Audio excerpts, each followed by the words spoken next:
عندما يتجاوز البشر زيف الدنيا إلى يقين الآخرة، هنالك يتمايزون. نعيم مطلق، نعيم كامل، حتى الزعل ما في، حتى الغضب ما في. هنالك يحصدون ما كانوا يزرعون. تخيل تراب الجنة مسك، إيش الريحة، إيش الشكل، إيش المنظر. في ناس طرفة عين بس يمر الصراط كله. زي ما الجنة فيها درجات، حتى النار فيها درجة.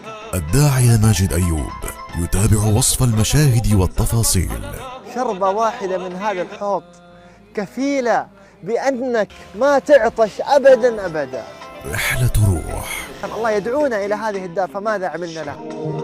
الرسالة في رمضان في رحاب القرآن.